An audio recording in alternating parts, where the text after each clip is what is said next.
All right. Hello, everybody. Looks like we have at least one live person here. I'm gonna admit.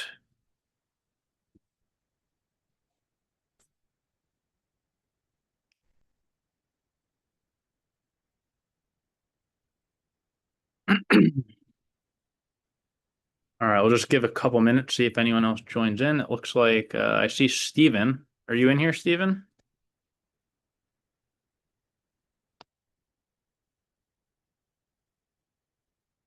Says joining right now.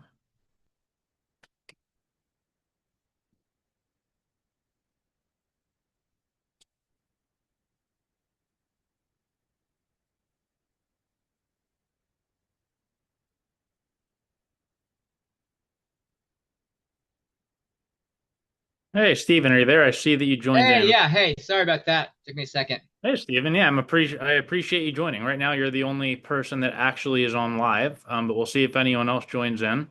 Oh, And then okay. we can kind of get started. But this is I'll call it the first Joke Zero Patreon Zoom meeting. So normally I'm going to be doing one of these every single week. They're for the Joke Zero Patreon members. I just started this Patreon account so everyone can follow the Joke Zero journey as well Hmm. as my journey, and I hopefully can help everyone else as well with their projects and everything like that.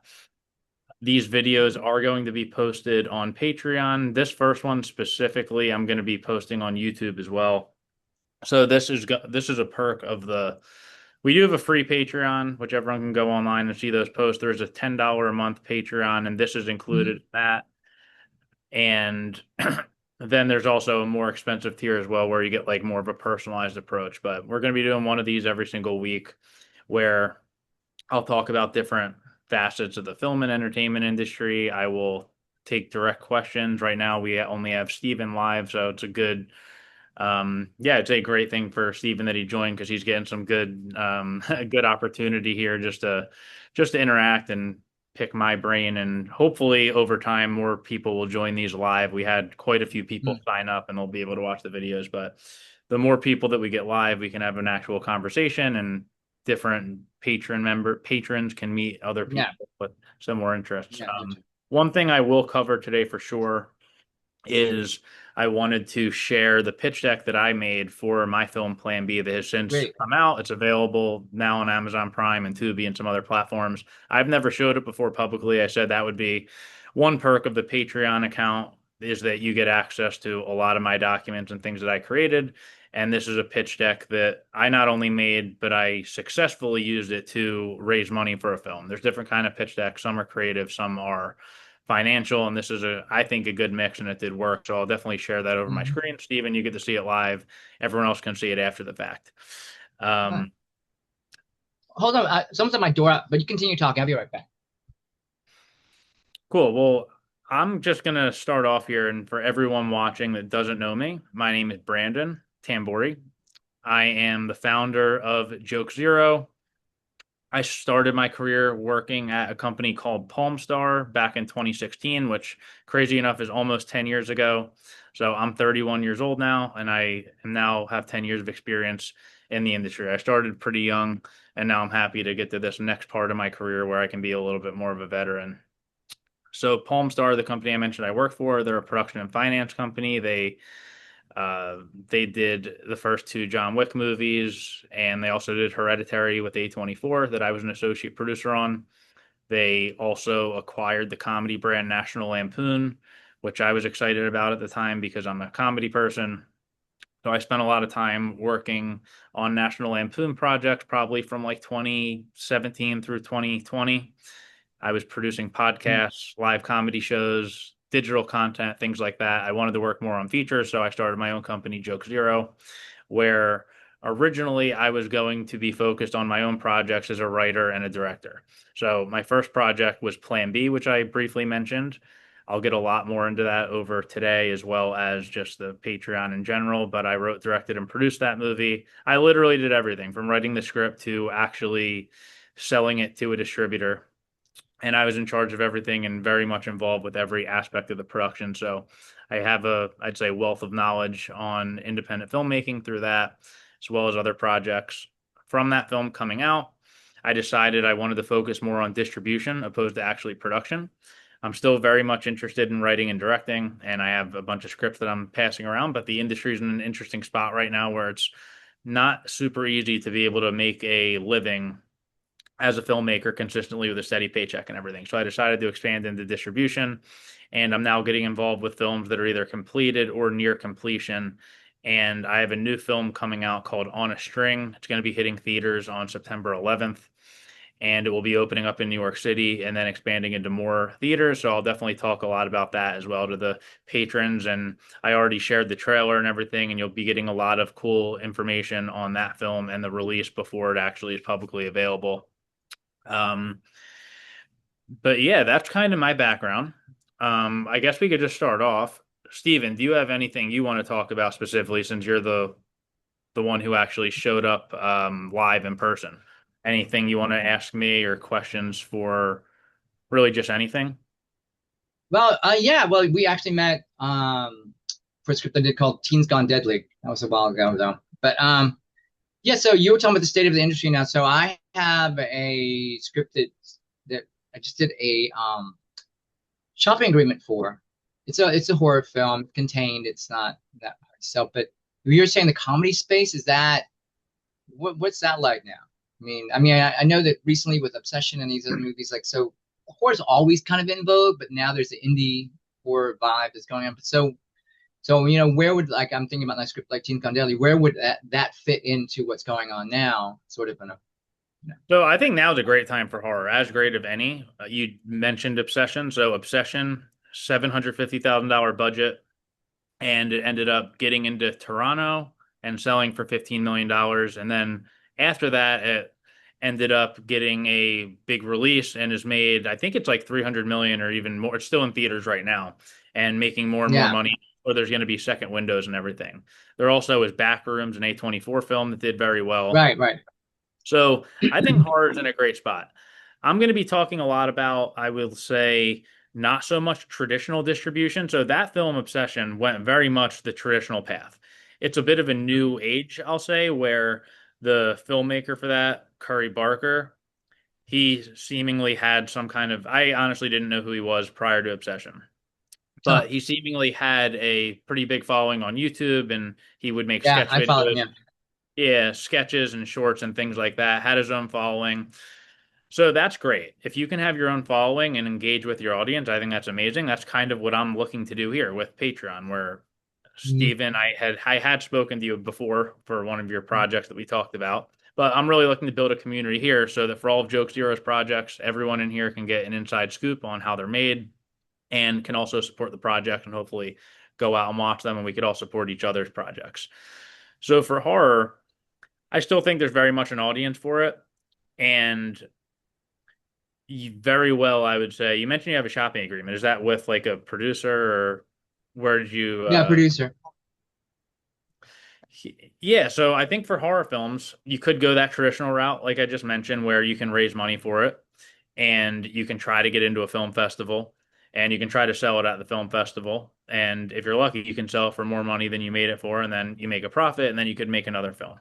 It's honestly Right. getting tougher and tougher. It helps having big name actors on board, but again, that's not always easy. But I think if you have a really good film like Obsession, people are going to want to watch it.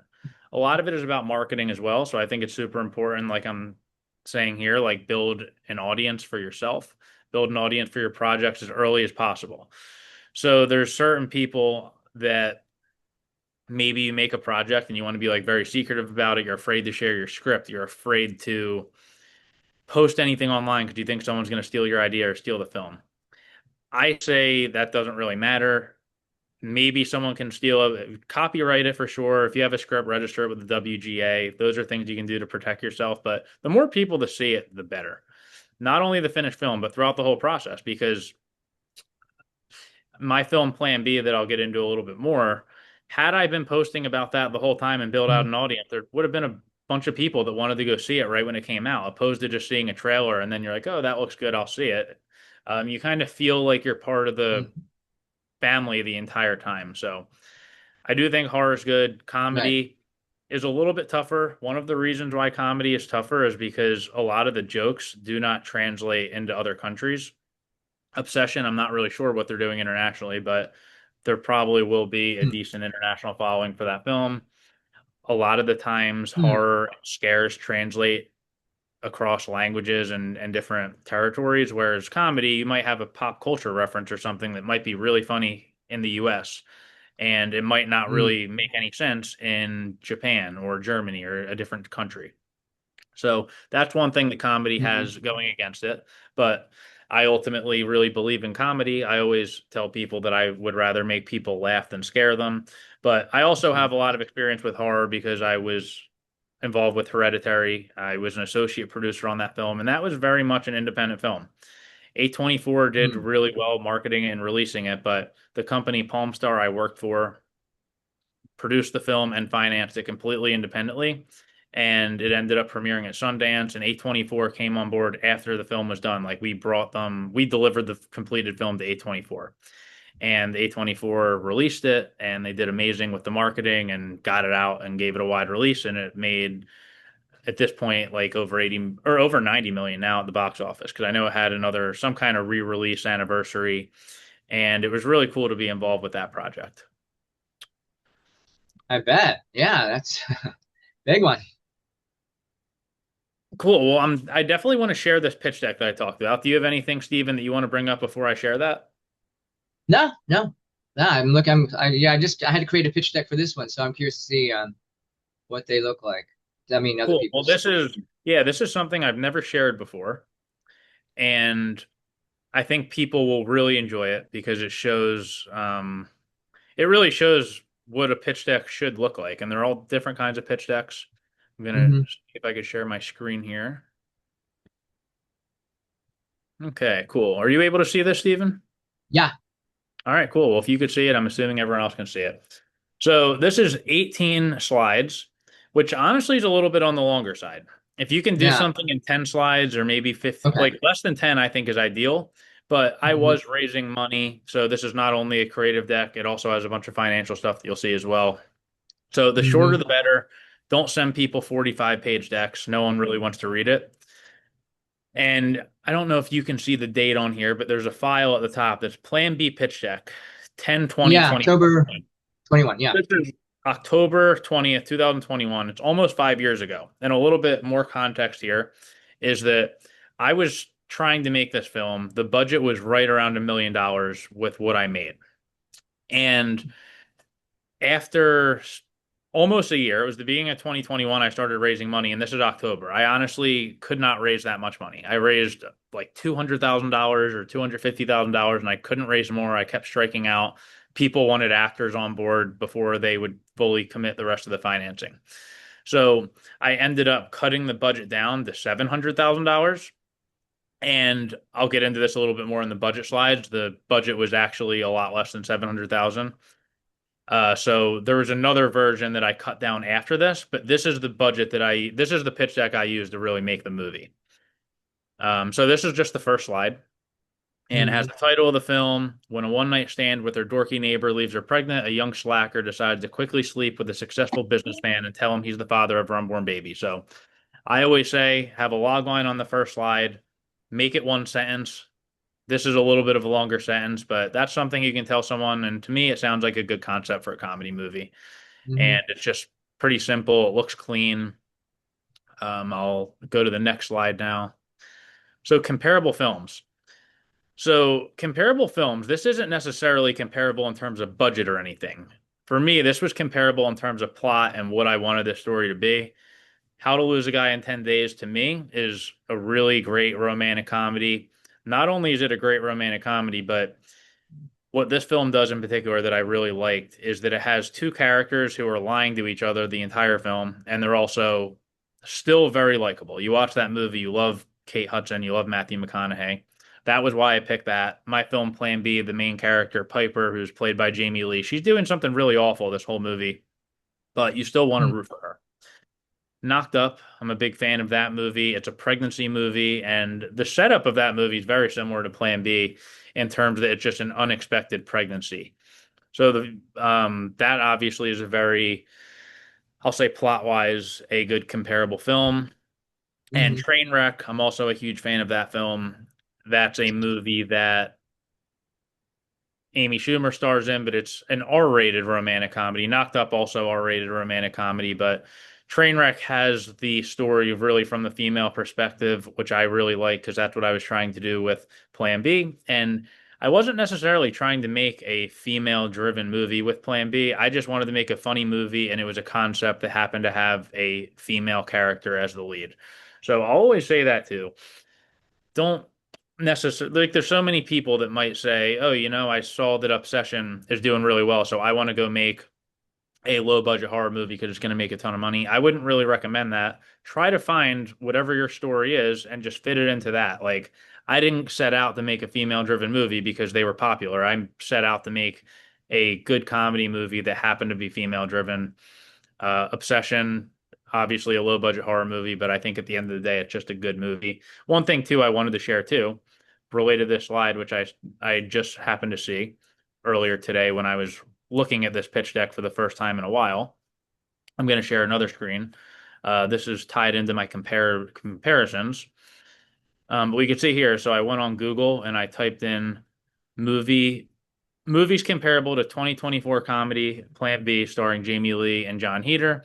And when you look Oh, at movies comparable on AI, Knocked Up is on this list and Trainwreck is on this list too. So one, two, three, it gives you five movies and two of them are my mhm. movies from the pitch deck, which is really cool. Yeah, I didn't necessarily know that. She's Out of My League, really great comedy. If you have not seen that, Obvious yeah. Child, that's another one Mhm. that when I was getting ready to make Plan B, I watched every pregnancy movie I could find, and Obvious Child was one of the ones that I watched. So it's cool to see that. And Palm Springs, it's another great romantic comedy that kind of flew under the radar a little bit during the pandemic. But that's another movie I remember watching as I was getting ready to make Plan B, and it got into Sundance and it made a ton of money. So that's kind of the dream scenario. Palm Springs, I think, actually broke the record for highest sale at Sundance when it actually premiered at Wow. Sundance. But this was very cool, I thought, to be able to see two of my comparable films in the pitch deck actually Mhm. on a Google list of Yeah. comparable movies. Now I'm going to close out of that and I'm going to get back into I'm going to get back into the rest of the pitch deck here. Here we go. Okay, so we're back at the comparable films. And remember, like I said, every slide or every pitch deck is going to be different. You can set it up however you want. This is just what worked for me. This is the story. I'm not going to read the entire. Actually, I will. It's short enough. So, after a fun night out, a rebellious 20-something Piper Brennan drunkenly sleeps with Evan Ebert, her dorky neighbor that she hardly knows, and winds up pregnant. When she attempts to tell Evan the news, she quickly realizes that he's not the type of man that she wants to start a family with. Going against the advice of her roommate and best friend Maya Patel, Piper opts to keep the pregnancy a secret until she can find a more successful guy who she can sleep with and ultimately start a family with. We actually have someone else joining the room, so I'm going to admit them. Let's see what we got here. Um, so we had someone else join the room. C, are you there? If you want to share your camera, you're more than welcome to join. We have one other member here, plus we are recording this. You don't necessarily need to talk or share video if you don't want to, but you're more than welcome to. And to fill you in on what we've been doing. Oh, here we go. Now we can hear you but not see you. Let me see. Oh, there you are. Yeah, we can see him. Perfect. Yeah, well, thanks for joining. Um, Steven joined as well. I was just in the middle of talking about the pitch deck for my film Plan B, so I'm going to get into that. But just to give you a very brief recap on where we are, um, appreciate you joining. Video is going to be posted online afterwards for everyone to see. It'll be on YouTube, it'll be on Patreon, it'll be everywhere. And this pitch deck that I'm talking about now was used to make a film Plan B that I pretty much did everything for. I directed it, I wrote it, I produced it, I made this pitch deck myself, and I used it to raise money for the film. Um, and I'm going to go on a little bit of a rant here and finish this, and then we're going to be, you guys can ask more questions afterwards, and I'll also elaborate a little bit more. And if you guys have any questions while I'm reading this, it's tough to I'm trying to do my best to see your faces as I'm also sharing my screen. but feel free to yell something out if you want to say anything while I'm going on here. But yeah, so where I was here is I was just reading the story, which I'll jump back into. After a few failed and comical attempts at finding a match, Piper stumbles into Cameron Cassidy, a successful investment banker who is a regular at the coffee shop that she works at. Everything appears to be going according to plan as Cameron seems to quickly fall for Piper and be on board for the pregnancy. However, Piper's evil scheme starts to quickly unravel when she begins to second guess herself and realize that she might be making the biggest mistake of her life. So, for me, this is a nice, simple story. When making a pitch deck, some people will make it super wordy or they will put in just tons of descriptions. A lot of times, the people investing in movies don't necessarily care. They want to keep it as simple as possible. They just want to see pictures. They want it to be more visual. Like, don't bore anybody. This is like the longest I would do. And it also doesn't necessarily spoil anything with the movie. It sets it up. Like this is something that I always envisioned would be like on the back of the DVD. There is no DVD for Plan B, unfortunately. Maybe someday it will get made, but this is something like that. I'm gonna just keep sliding through here. We now get into our characters. So Piper Brennan, I'm not gonna read every single thing, but this is what I made for the character of Piper Brennan, who was ultimately played by Jamie Lee, who I'm a huge fan of and did an amazing job. Uh, Gillian Jacobs here, when I first wrote the script, she was the one I had in mind for the Piper character. This actress up here, her name's Lauren. She actually auditioned and was almost going to play Piper at one point. And then the rest of these, Kat Dennings, Issa Rae, Aubrey Plaza, big fans of them as well. You want to make it like kind of realistic as well. Like you don't necessarily want to show um I'll say you don't want to show like like Margot Robbie or something like that. Like I don't think Margot Robbie would do this lower budget movie that I'm trying to raise money for. I'm not sure if any of these actresses would either. But it at least feels more realistic. So you want to look up like Gillian Jacobs, for example. I had seen her in a bunch of smaller comedy films and was thinking that someone like her might be a little bit realistic for a movie like this. Um, then we'll switch over to the Evan Ebert slide. And you can see John Heater right here. So John Heater actually is in the film. So it was really cool to be able to get one of my top choices for the role of Evan. I grew up watching John Heater. He's in Napoleon Dynamite and Blades of Glory and just such a iconic comedy actor. To work with him was amazing. And something like this, I don't know how often it happens where you might get like your actual ideal actor, but the investors who invested in this film and saw this pitch deck were obviously super happy because this is meant mainly to be like a dream scenario where maybe we could get one of these people. And we did actually get John Heater, which is really cool. We also have Zach Woods, who I'm a big fan of, and Lil Dicky, Nicholas Braun. This actor right here, Matt Bennett, there was all I he's auditioned as well, and I spoke with him one time, and there was a world where he almost was in the film, but I'm very happy with John Heater, and he was just such a good choice to play opposite Jamie Lee. This is Cameron. This role was ultimately played by Michael Lombardi. We have Glenn Powell here, who has since become a major movie star. So this, like we talked about, is from 2021. He had been in some stuff, but he was not nearly what he is now. It would have been really cool to have Glenn Powell in the movie. Jason Ritter, who I think is just an all-time underrated actor. He's had a great career, but I'm not really sure why he's not like an A-lister. Robbie Amell, I'm a huge fan of him. Damon Wayans Jr. is awesome as well. But yeah, we got Michael Lombardi, who did a really great job. This was the Maya role. This is the best friend character. And we ended up getting a really funny comedian named Subha Garwal, who I actually kind of knew a little bit beforehand from the comedy world. And I had just reached out to Subha directly and got Subha to be in it. So we never even really had a major casting process for this Maya role. You also don't want to go super in depth with these characters. Like this, honestly, is even a can be a lot. I think this is on the higher end. I might even recommend doing a little bit less than this because, again, like a lot of these people reading this that are investors don't necessarily care as much. They want it to be a little bit more simple. These are kind of long descriptions. You could even do like two characters per slide or really whatever you think fits the story. There's four important characters here, so I put all of them in. Supporting characters. These are just three supporting characters that I did as well. Um, we have Dan Levy. like something like this, you're also for a low budget movie, you're not going to get recognizable name actors for all of your roles. It's just not really possible. But I remember choosing a few and thinking maybe we could get one or two of actors of this caliber. For example, Joe Cassidy, we got Tom Berenger, who is amazing and very much he might even be more recognizable and more of a name than Christopher McDonald, who's in this picture. I was a big fan of Christopher McDonald and huge fan of Tom Berenger, and it was amazing to work with him. Mrs. Brantley, we have Wanda Sykes, and ended up getting Kate Flannery, who actually was. We never really even made an offer to anyone besides Kate Flannery. Kate Flannery, even though she's not in the deck, I kind of always envisioned her a little bit. And I remember actually changing this from Mr. Brantley to Mrs. Brantley because I specifically wanted to get Kate Flannery because she was from the Philly area and seemed like someone that would do it, and she did and is amazing. And this is Dr. Britt Chapman, and we ended up getting Danielle Perez, who's a comedian, and did a really good job for that role as well. For all the baseball fans out there, a fun fact: when I was writing the script, I remember I needed a name, and I was watching a Cleveland Indians game, and Michael Brantley was on the team, and I was like, Brantley, that's a good name for this character. So Mrs. Brantley, who actually is also called Jane Brantley, because I remember we were getting ready to film and Jamie Lee, the lead actress, thought it was really weird that she didn't have a first name and people would call her Mrs. Brantley.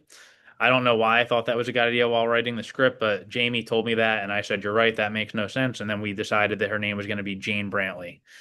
And we did that on set. I don't know why I thought Mrs. Brantley was a good idea. It's very strange. So thank you, Jamie, for pointing that out. And throughout this Patreon, you're going to get some cool behind the scenes stories like that. I never shared that publicly, not that I was hiding it, but fun stuff will come up. Some more supporting characters. We have Anne McNally, who is Jane Seymour in here, was played by Shannon Elizabeth. Also really great. I'm a huge Shannon Elizabeth fan, and I also was a huge Jane Seymour fan, and she would have been really great too. Steve, we have Terry Crews, who I love, and we ended up getting Vernon Davis, who did an amazing job. Another fun fact on that character, which I don't think I've ever really talked about publicly, is that we had Chuck Liddell in that role, the UFC fighter, originally, which I was also super excited about. Chuck was going to be awesome, and he had some kind of scheduling issue literally like days before we were shooting. We were in production already and he had something pop up, and we very last minute got Vernon Davis to fill in, and Vernon was so good, and I'm happy that it worked out that way because Vernon is I think Vernon did a better job than Chuck would have. Chuck's awesome, but I was a little bit intimidated by him. So you could probably imagine why, because he's a huge UFC fighter. Joan Ebert, this is John Heater's mom character. I named her Joan because I love Joan Cusack so much. We obviously didn't get Joan Cusack. We had a great local actress named Rebecca Street. And that's kind of what I talked about, how we didn't have the budget to get all of these name actors that it's showing, or even people of this recognition. So we certainly had auditions, and Rebecca Street auditioned for that role, and that happened to be one of the roles we did. I think for something like this, we auditioned actors, local actors for all of these roles, and then we tried to see if we could get any of my top choices to come on board. Like we got Kate Flannery, we got Tom Berenger. Danielle Perez came on board because she was friends with Jamie, and we were casting that role like late. Shannon Elizabeth, I think, might have been the first one we went out to for that role because I was a fan of her. I mentioned the Chuck Liddell thing, and then I don't know if we ever actually made an offer to anyone for Joan. I think we just went with Rebecca Street after her audition because she was so good. Um, Now talking about the locations, budget, and tax credit. So this is all super important. That's the creative deck. So if you weren't really trying to raise money and you're just trying to get your movie set up somewhere, you could totally have a deck that just looks like this. Now we get into more of the financial stuff where if you're ever raising money independently for a movie, this stuff is super important. It's actually more important than the creative. And I'll get so many decks sent to me where someone will say, "Hey, will you invest in?" I'm not an investor, first of all, but we'll say I'm looking to raise money for my movie, and I will ask them, "Well, what's your finance plan? What are you going to be doing to try to get this made?" Because right now it just looks like you have pictures and some stuff about the story. It doesn't actually show us your plan to get it made. So this is the business plan. Every movie is a business, and as the filmmaker, you're the entrepreneur. So it's really important to have this kind of stuff.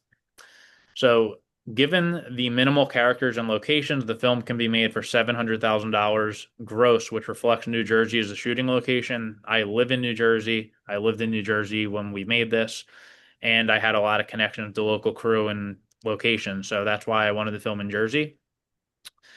And I said earlier on, but for anyone that's just starting now, the movie was actually made for less than 700,000. I ended up cutting the budget down, which I have never publicly said this budget, but it went from 980,000 to 700,000 to 520,000. 520,000 was the green light budget, and it ended up going up closer to 600,000. But when I greenlit the movie, it was 520,000. I had this deck, I couldn't raise 700, so I ended up getting close to that and got to the point where I felt comfortable making a good movie for that budget. So, due to the local economy boost that comes with the film production, most cities and states offer a tax credit in an effort to bring film to the respective areas. So, New Jersey offers a tax credit equal to 30% of the film's expenses incurred in the state. Now, New Jersey is actually 35%. The way that works, just for anyone who has no idea what tax credits are, it's really good for the economy. When we filmed Plan B, there was all of these actors, probably 40 actors, 40 crew members, all staying in South Jersey, staying at hotels, staying at Airbnbs, eating at local restaurants. We're hiring catering companies. We're paying money for locations. We're getting permits. Created a nice little boom in the economy. And states and cities want that. Countries want that. So they will give you a tax credit to try to incentivize you to come film in the area. So if you spend $1 million in New Jersey, they're going to give you 300,000 back if you do everything the right way. It's a lot of work. You really need to keep track of it. There's a really big audit. This is stuff I can talk about in different Patreon sessions if there's interest, because I'm super experienced with the New Jersey tax credit. I have gotten it before for this film, and I actually did everything myself for it in terms of tracking it and filling out the application and managing the audit, which is a ton of work and really expensive. It costs like, I'd say to budget $20,000 if you're ever getting a tax credit, and a lot of filmmakers don't do that. But super important, because without that, we wouldn't have gotten all this money and the film actually wouldn't have gotten made. So upon wrapping, production will receive a tax credit from the state of New Jersey that we're estimating to be $187,000. We didn't get a tax credit for that much because the budget was not actually 700,000. The tax credit was about 160,000, or 158,000 was the tax credit that Plan B actually got.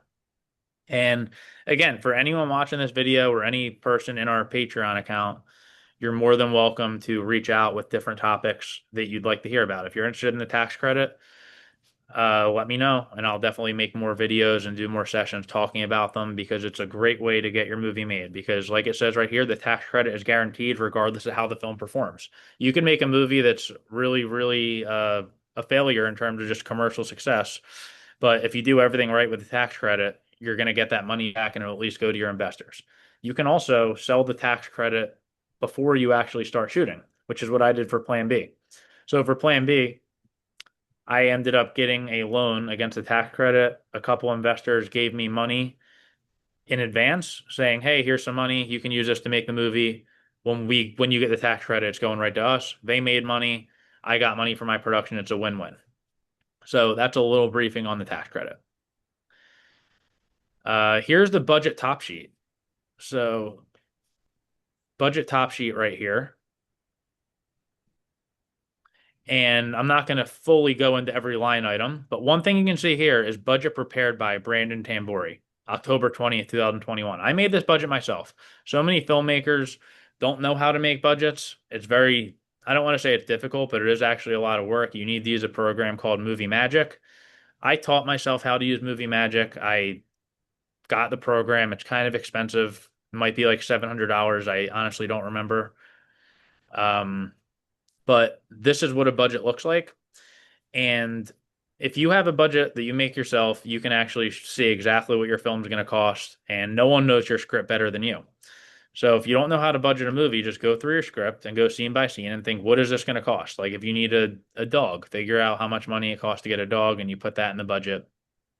If you write your script in Final Draft, you can go through Final Draft and you can tag your script. You can like right click and there's tagging mode, and you can put in different elements that really help whoever's making the budget. So that's something that you can do as well.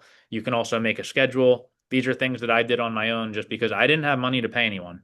If you don't feel like doing it yourself or learning, you can usually hire someone for $2,500 to $5,000 to make you a budget and a schedule for your film. It's expensive. Entertainment partners, at least when I made this, they had amazing tutorial videos on YouTube on how to make a budget, how to make a schedule, and how to use their software. I don't know for sure if they do that still. I have no relationship with entertainment partners outside of being a customer of theirs and buying their products. I've never spoken to them directly, but I highly recommend checking out their videos and trying to figure out yourself how to make budget and schedules. With that said, if you've never made a budget and a schedule, it's risky to raise money based off of a schedule that you don't know is accurate. So at least bring someone on board to vet your budget, which I did, and I'll get into that in a little bit. But you can see here, $699,000 was the budget, tax credit 187, so the net total was 512,000. And again, the Plan B budget was actually less than that because I ended up cutting the budget down from 700,000 to 520,000.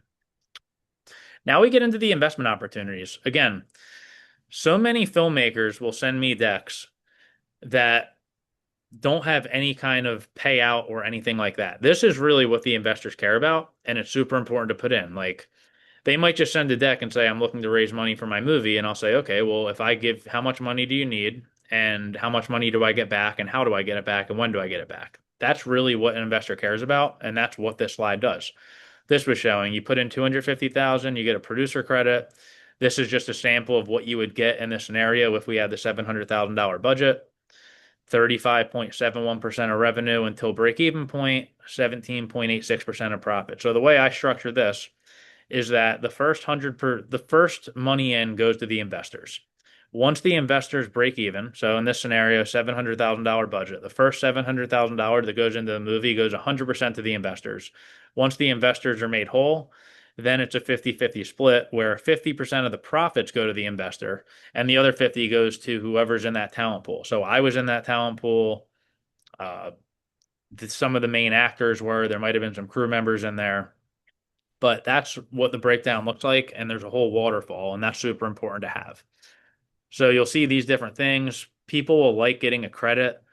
$100,000 executive producer credit, 50,000 co-producer credit, 25,000 associate producer, 5,000 was my minimum investment.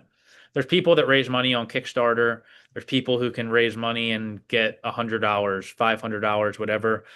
For a project of this scope, I didn't really want to spend my time raising money less than $5,000 just because I would have needed so many different investors, and it's a lot of work. I've learned that it's just as hard raising $5,000 from someone as it is to raise $50,000 from someone. You're doing the same pitch. It just depends on how much money that person has and how much they're really looking to allocate into some kind of film project or an alternative investment. So 5,000 was my minimum. And I don't know any like super rich people or big film financiers. I grinded for an entire year pretty much. I started trying to raise money for this in the beginning of 2021. This was October when this deck was made, and I still did not have it made. I believe it was maybe January or February when I finally had all of the money raised. So it took me about a year, maybe even a little bit more than a year to raise this money. And there's 35 total investors in Plan B, I believe. So you can see that I was really grinding and getting people to put in $5,000 and $10,000, not $250,000. So that's really what I did.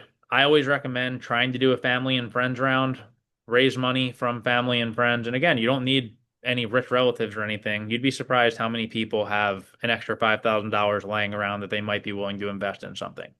I also did have some credibility. I worked on other projects before this, but this was the first feature film that I ever directed.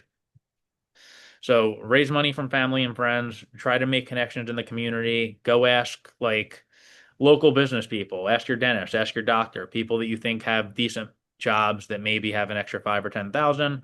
Once you get a decent chunk, I think I got to 200,000, and then I started actually being able to pitch some people in the film industry because I knew exactly what I needed. Said, hey, I have 200,000. If I sell the tax credit, I only need 100,000 left to be able to make the movie. And that's exactly what I did. These are potential returns. I'll say the market has totally crashed since 2021. So if I were making a deck now, I would not have any of these sale prices because a comedy film realistically is not going to sell for 20 million now. It's probably not going to sell for 10. It's often not even going to sell for a million, to be honest. Something like Obsession that we talked about a little bit, that was made for 750. So very similar to what I was trying to raise in this deck, and that sold for $15 million. So regardless of what you hear about that making 300 million, the sale price for Obsession was 15 million, so it would have fell right in the middle of these two. So hypothetically, if Obsession had the same exact payouts as I did, if you invested $10,000, you would have gotten whatever the middle point of this is, 77,150. Um, so probably right around like 110,000 or so, which would be a massive, massive profit if it sold for 20 million, or I'm sorry, if it sold for 15 million, but you kind of get the point. This is just projections that I made. And again, it's super important because people investing in movies care about this stuff more so than they care about the actual creative process. Now, strategy and returns. Again, the market has crashed. I would not recommend this as a strategy. It does still work, though, occasionally. It worked for Obsession, and it does definitely still work to an extent, but it's kind of like lightning in a bottle. So I wouldn't do it like this again. That's why I have not done this again to make another feature that I directed. But for this, our strategy is to independently produce this film and sell it to a distributor at a festival. Given the caliber of cast that we'll be showcasing, this film is very likely to screen at some of the top festivals in the world, like Sundance, South by Southwest, Tribeca, and Toronto. After selling the film to a distributor, we will continue to receive revenue for years to come through additional streams, theatrical release, video on demand, etc. So, again, I wouldn't recommend the strategy now because it's very, very risky. If it's a lower budget movie and you're okay with the risk, go for it. I'll mention too about the festivals. It's extremely difficult to get into any of these festivals. Plan B did not screen at any of these festivals. I said it was very likely given the cast. We had John Heater, who is in this deck, and we still did not get into any of these festivals. A lot of the time with festivals, it's very political. They're bringing in films now that already have distribution. They're bringing in films that have big name actors who are trying to promote upcoming theatrical releases. There are still films that get into these festivals that are just long shots that have no connection. So if you have an independent film, submit to these festivals for sure, but don't bank on getting in. Don't tell investors that you're likely to get in because it's most likely not going to happen. I worked on a bunch of movies that premiered at top festivals, not at my company Joke Zero, but at my old job at Palm Star. Most of the movies Palm Star did, including Hereditary, premiered at Sundance or some of these big festivals. And when you're at a company like that, the company is well funded and the company has connections to all the festivals, and you can kind of push yourself into these festivals, to be honest. I don't personally have the ability to do that, or Plan B would have premiered at one of them. But just from experience, Hereditary was 100% not submitted to Sundance like a normal film, which I will say. And I don't know if there's anything publicly about that, but 100% it was not. And films of that level usually are not. Hereditary was filmed in Utah, and the people at Sundance knew about it beforehand, and I think they just pushed it in.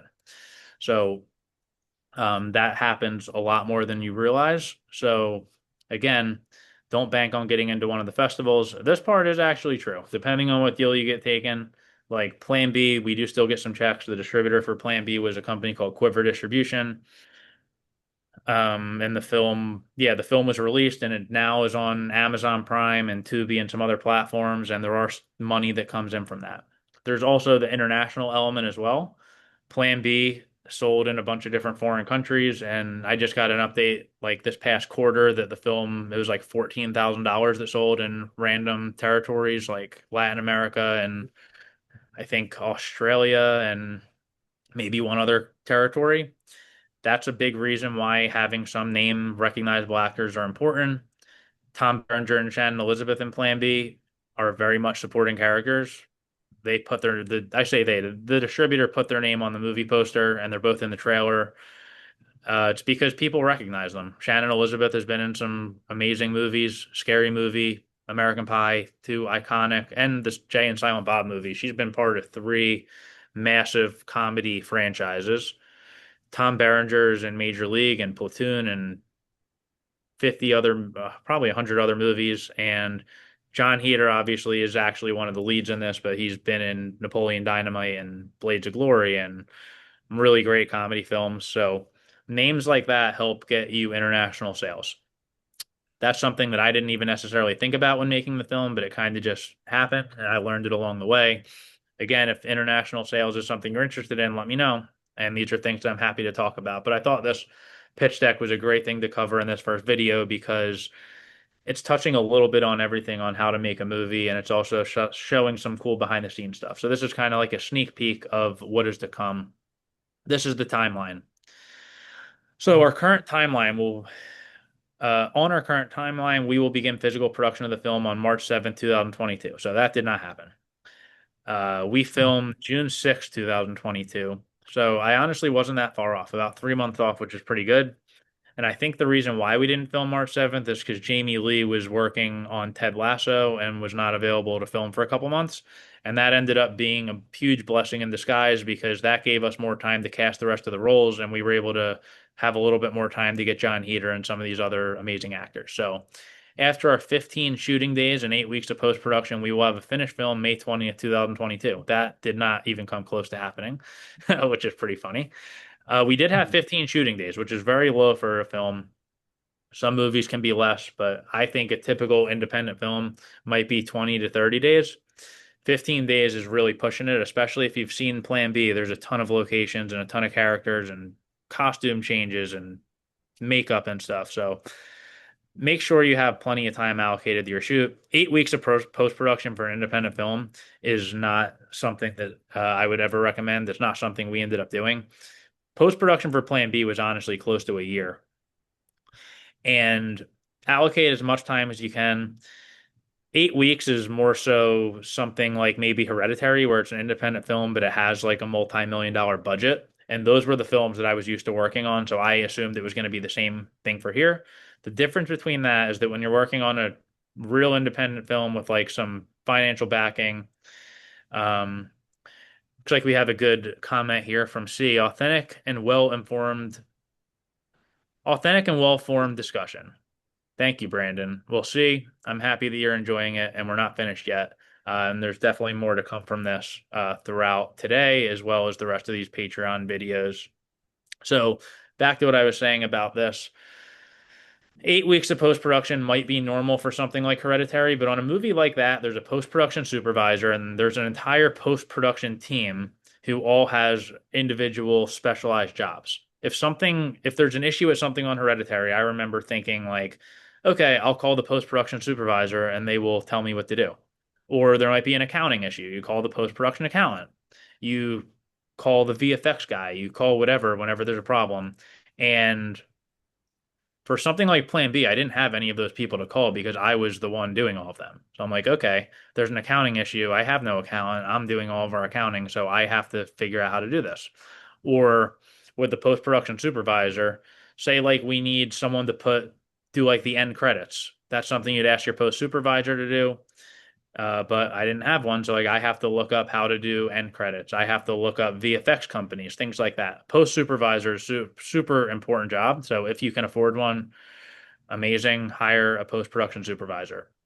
And maybe if you have one and a whole team, you can do something in 8 weeks. But for Plan B, it was about a year of post production, which included a sound mix, color grade, meeting with the composer, and all of that stuff. So if that's stuff you're interested in, let me know. Again, like I literally did all of this stuff. I don't want to say I did it myself because like we did have a VFX team, we had a colorist, um we had a composer, all of these things, but like I was the one who actually was hiring all of these people and working directly with them. They were all working with me, and I was like the one supervising the whole thing. So the film will premiere and sell at a film festival in late 2022 or early 2023. For reference, Sundance takes place in January, South by Southwest takes place in March, Tribeca takes place in June, and Toronto takes place in September. So do not plan to sell your film at a film festival because it's very unlikely that it's going to happen. This was in 2021, so it's a way different market now. I didn't sell my film at any of those festivals, and I didn't sell it in late 2022 or early 2023. I think we actually technically sold Plan B in late 2023. We sold the film on paper to the sales agent, which is called Premier Entertainment Group.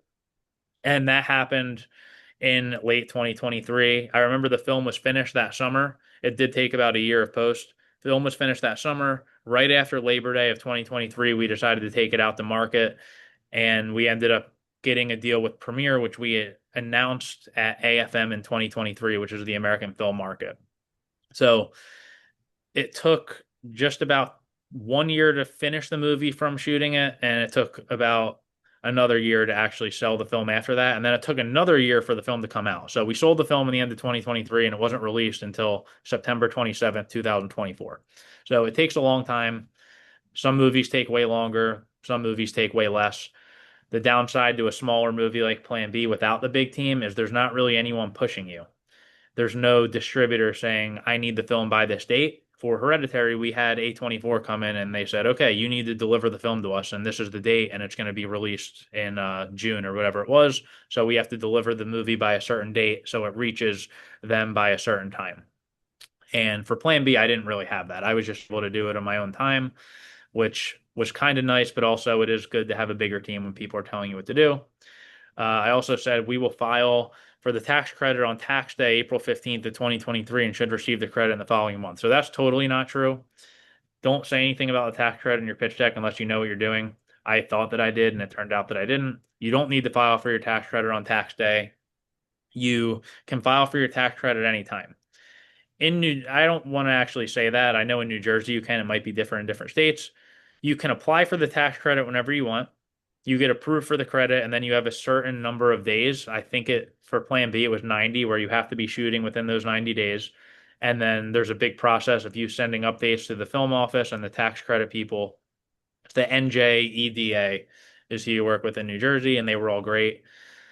But we ended up getting approved for the credit, and then I learned after the fact that you can't actually start the audit. Well, you can't get the credit until you get the audit. You can't start the audit until your movie's 100% finished, including like the end credits and everything, because you need to put some stuff in the end credits about the tax credit. And we didn't finish this movie until summer of 2023. So after that, we started the audit, and then the audit took a long time because I didn't have all of our documents organized properly. And we did get the tax credit, thankfully. But we got it much after the coming months of 2023. So again, make sure you research your tax credit in your area wherever you're going to film, and also make sure that you have someone on your team that has gotten the tax credit before, or at least knows how to do it. Because for me, I didn't really know what I was doing. I kind of thought I had an idea, and it was way more difficult than I thought. But thankfully, we got the credit, and everyone was happy. So recent festival sales. This also, again, doesn't really happen as much. Brittany runs a marathon, $14 million, which was at Sundance, I believe. Late night, $13 million, which I think broke the record at the time. I think these all might have broken the record actually. So late night, I think broke the record for 13 million. Then I think Brittany runs a marathon might have beat that, and then Palm Springs, which I talked about earlier, ended up breaking that record, and now it might even be higher. I'm not sure. Big Time Adolescence, $4 million. I think all three of these are really underrated movies, but the reason why I picked them is because they were all comedy. They all sold at festivals. If you're doing a comedy movie, like don't put Obsession in your pitch deck and say it sold for $15 million. Put yeah, put honestly not even things like this, because this is like so rare now that this will actually happen. But again, it's good to put some festival things in. This was our business plan. I wanted to sell the film at a festival, and we didn't really do that, but this was at least my plan. So stick to your plan. If your plan is to grow a following and self-distribute or something, just put other films that put other successful films that did whatever you were trying to do. And then this is towards the end where it's the bio. You always want to put your bio in there. This was me several years ago. This is before all of this stress hit me, and almost 5 years ago. But you don't want to be too crazy, but put some stuff in there that helps you out. Like it says that I was an associate producer on Hereditary, which premiered and sold at Sundance before going on to gross 80 million at the box office. And Hereditary's box office total is in the top 10 of all time for films that premiere at Sundance. I don't know if it's true anymore, but it was 5 years ago when I did this.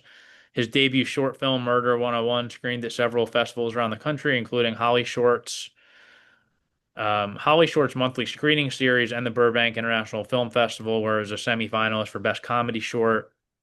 Those are two great festivals. I'd recommend them if you're have any kind of short film, or Holly Shorts is for shorts. Burbank does anything. So before recently starting his own production company, Brandon spent 4 years working in a creative development role for the legendary comedy brand National Lampoon, where he directed and produced the National Lampoon Radio Hour, which was distributed by Roku, amongst other projects. And then says I work for Palm Star, who produced movies like Split, Glass, and the John Wick franchise. And then as a writer, his scripts have placed in some of the top screenplay contests in the world, including the Austin Film Festival Screencraft Comedy Contest and Blue Cat Screenplay Competition. I'm a huge advocate of submitting your scripts to screenwriting contests. I do some work with Stage 32 now, who has some really good screenwriting contests. But as you can see, I was myself entering screenwriting contests. I don't think I was in 2021, but I entered many screenwriting contests prior to that just to try to get some notes. You can always pay extra money and get some notes on your script. That's also something that I'll be doing here as part of this Patreon, is that for the more expensive tier, we'll have really one of the Joke Zero interns will actually write a full coverage on your script and give you feedback. And then I'll also have a one-on-one meeting with you and talk about your script and everything like that. But that's something you actually can pay an extra service for a lot of these festivals, and you can pay to get some feedback. And then the rest of my team. So this is the last slide. Erica Hampson, who ended up being a producer on the film. I'll talk a little bit about Erica. So it says here specializing in low budget indies, which she doesn't anymore. Now she's actually working on huge movies like that Whitney Houston biopic, and um forget what else she's done, but she works on really big movies now. And funny story, not necessarily funny story, but she also did work on Late Night, which was in my deck a couple slides ago. I mentioned that I did that pitch deck myself. I'm also going to stop sharing this because this is the end of the deck. I mentioned that I made that budget myself, which I did. You can usually pay a line producer 2,500 to 5 grand to do it. I knew the budgeting wasn't really my forte, but I at least had an idea on how to potentially do it. So I ended up making that budget myself. But before I raised any money, I wanted someone else to come on board and vet it, because I wasn't comfortable raising money based on a budget that I made when I've never actually made a budget for anything this high before. So I made a list of movies that were comedy movies under $3 million budget that premiered at Sundance, South by Southwest, Tribeca, or Toronto, which were the four festivals I was targeting. I had a list of every movie from the last 5 years. I looked at the credits and I found the line producer of those movies. So the line producer, if you don't know, they do the budget, really the budget. They are involved with the scheduling to an extent, but a lot of the times it's the first AD is doing the schedule. But a line producer does the budget. They're always in the credits as either a line producer, unit production manager, or a UPM, or sometimes they're also in the credits as an executive producer.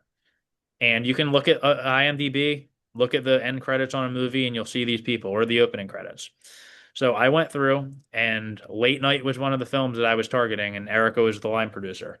So I reached out to Erica. I had a very small interaction with Erica several years before over email, because we had hired her to do something for Hereditary. I forget exactly what it was. I think we were going to film Hereditary in Toronto, and I think that we hired Erica to either do a budget of Hereditary or maybe even a budget of a location scout.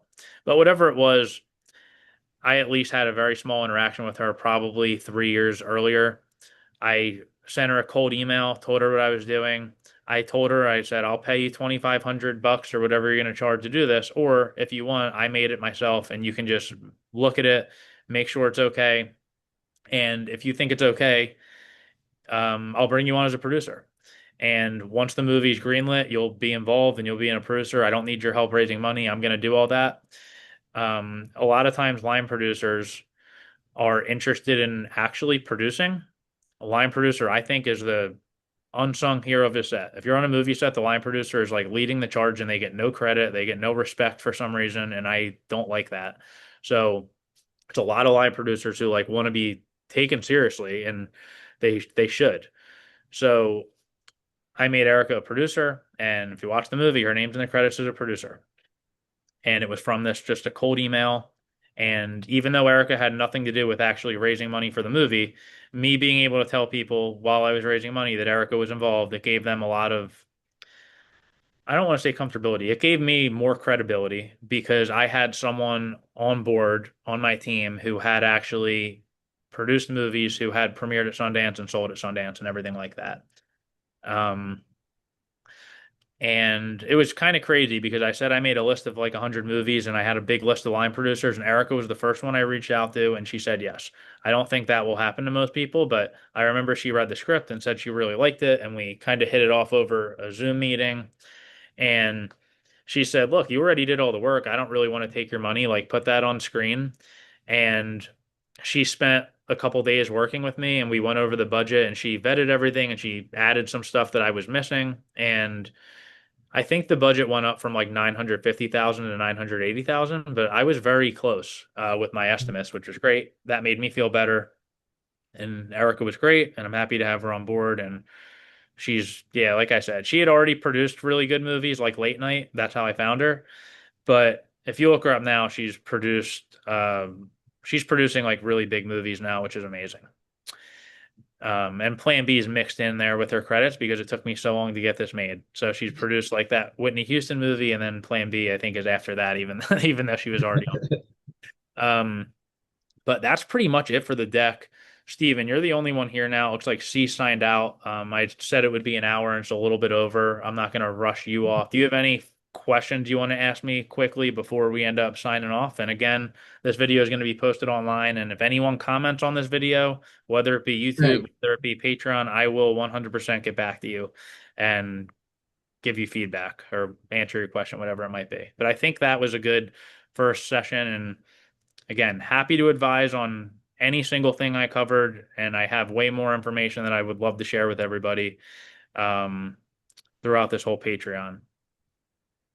No, that was very useful. I mean, it was good to see an example, and especially I have a pitch deck, but it's not pitched for getting a but. It doesn't have budget, all that stuff in there. I see that that's because you're already on as director and all, so you were. But no, it was very useful to see all the steps that you went through, and that you just went on IMDb and tried to find somebody that you thought, okay, this is gonna be my doable for me. So no, it was very informative. Well, I'm Yeah, happy it's to hear great. that because that's really the kind of thing that I'm looking to do is help filmmakers like yourself get information that they can do. Like you have the resources to do that. You can 100%, like you said, it was a contained horror movie. Look up Hmm. and not even like Obsession, which we've talked about a couple times now, but like I had a list of 100, I think it was like 100 films from those festivals. So look up Hmm. whatever you want to do. If you think that like your goal would be to have a horror film that premieres at one of the top festivals, look up every sub-$1 million horror Yeah. film at those festivals, look up the credits and reach out to the line producer. And most line producers work for hire. You can hire them if they're available, a lot of them are not going to turn down like a paid assignment.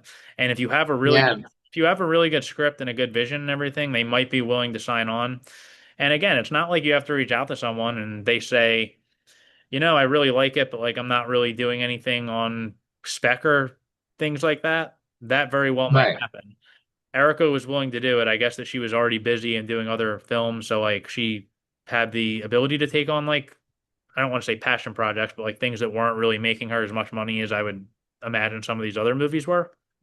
Erica actually, yeah, I don't even know if she got really any money from Plan B. Hmm. Um, but yeah, it's producing independent films isn't the most profitable, but if you do it right, then you can actually make a lot of money. Um, but yeah, that's what I did. I cold called people, and you can do that for everything. When I was selling Plan B to Premiere and Quiver, I looked up other movies they worked on and I called those filmmakers and I was like, how's Premiere? How's Quiver? Obviously, I heard good things or I wouldn't have went with them. It's always Right. important that, and you can look up people. And even if you're not looking to hire a line producer, another piece of advice I'll give that I'll close out on, I always say this to filmmakers is if there's a movie that you like or you aspire to be like, for me, say I'll use that movie Late Night that Erica was involved with. Look up the producers and go on IMDb and try to find their email And if you can't find their email, maybe try to find them on LinkedIn. Don't reach out to them like on Facebook or anything. And just reach out to them. Don't send them any Yeah, attachments. Don't send them your script, but send them a nice email. Say, hey, I love your movie Late Night. I'm an aspiring filmmaker. I'd love to pick your brain a little bit and see what it's like to work on a movie like that. I've gotten plenty of emails like that about Hereditary, and I'm mm, always happy to talk to filmmakers if they send me a nice email like that. And I've gotten some emails like that for Plan B too. So if anyone sends me an email like that, I always respond. I'm not saying everyone will respond, but maybe if you send out 20 emails like that, like one or two of them will respond. And always use it just as an educational thing. Pick someone's brain, ask questions. Don't send them any scripts or anything, but maybe if the call goes well and you can keep an ongoing conversation with them over email, you could say, "Hey, I'm working on a script. Like when it's ready, I'd love to send it yeah. to you at some point." And who knows? They might say no, but they might read it. You never know. No, that was really good to know. And also, I didn't know about the festival thing like that. I didn't know there was sort of like a closed little thing. Yeah. So a lot of movies already have, so that the festival thing is just, Yeah, it definitely has changed. Like if you look up the most recent Sundance, there's I forget the percentage, but a lot of the movies at this past Sundance were movies that already had distribution, and yeah, they're mainly going to promote the film. There are still films that go there and sell yeah. there. There's films too that have no connections at all. Like Plan B, I submitted there, didn't get into Sundance, but like there are films that just blindly get in, but a lot of them are kind of like pre-orchestrated. Good to know. No, very, Brandon, thank you so much. This was uh, very enlightening. Cool. Well, I'm happy that you joined, Steven. I'm happy that C, our other live guest, joined and he left like 10 or 15 minutes ago. Um, Yeah, and yeah, he sent that nice message as he was signing off. But yeah. thanks again for joining. I hope that whoever didn't And join thanks for is going doing to, this. yeah, it's my pleasure. Like I said, I'm doing this is a win-win for all of us where I think I just gave out a lot of information that's really going to help a lot of filmmakers. Yeah, And for this is sure. information that what I just gave out there, I could say 100% is more money than or not more money, more knowledge than I learned in 4 years of film school for spending way less money. Like this is a totally free conversation. And I just, yeah, I feel like what I just gave could be like in a college class for sure. And I've done different Much panels and appreciated. stuff. Yeah, I've done different panels at film festivals and stuff, and I'm looking just to share as Yeah, much information as I can while growing Joke Zero's audience. And hopefully, Steven, you can check out Joke Zero's new film On a String that's playing in theaters on September 11th. Hopefully, at a city near you. I'm not sure where you're based. Uh, definitely, definitely. but yeah, thanks everyone for watching, and please reach out to me. I respond to every email, I respond to every comment, and things like that. So, thank you. Thank you, Brandon. All right, have a good one.